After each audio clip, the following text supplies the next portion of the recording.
The moon is a ball of rock out in space, but it has the power to create great tides here on Earth. This is Loch Etive on the west coast of Scotland. Twice a day, the moon causes up to 66 million tonnes of seawater to flood through this loch. The result? Whitewater rapids. The head of the loch is like a bottleneck. Water is funneled through a very narrow channel, and for an hour or two, this becomes one of the wildest, wettest rides in the world.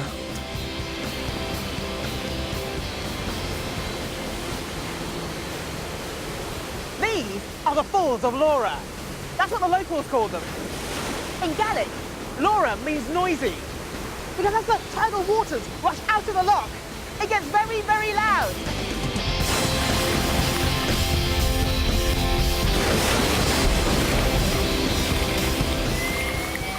Kayakers come from all across the world to take the challenge of these waters. But they have to paddle like mad just to keep up. Even our outboard engine is struggling with the flow. This is what the power of the moon looks like, up close.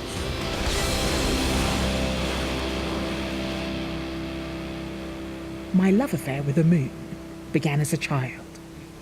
I wish I was a spaceman, the fastest guy alive. I was born in 1968, in the age of Apollo. I took my first steps as Neil Armstrong took his giant leap. Of course, I was too young to know what was going on, but the images became seared in my mind.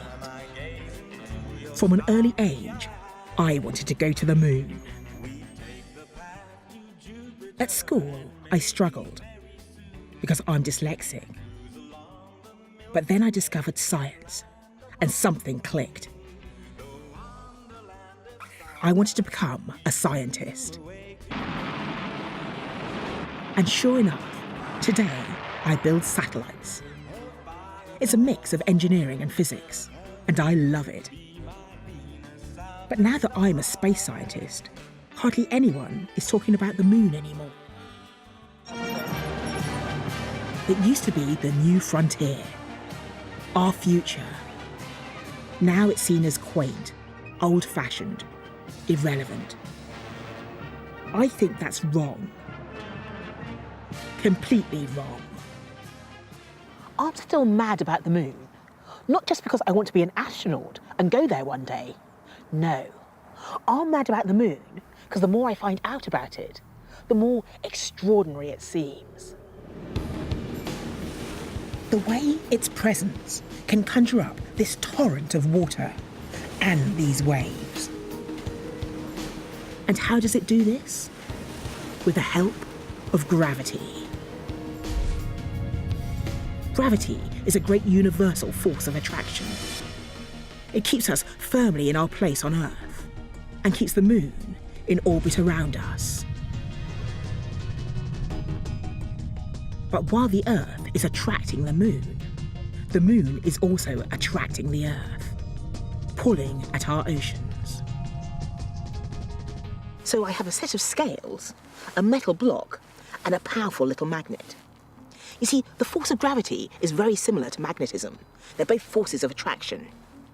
If I put the metal block on the scales, you can see it weighs 1.3 kilograms. When I pull the magnet in and nudge it closer, the block appears to weigh less. You can see the needle moving. That's because the magnet is attracting the metal towards it, pulling it upwards off the scales. And that's what the moon's doing. It's pulling on the oceans, moving them upwards, away from the surface of the Earth. The gravitational force of the moon causes the oceans to bulge slightly. And as the Earth spins, this bulging produces high and low tides. The size of the tides depends on the distance between the Earth and the moon.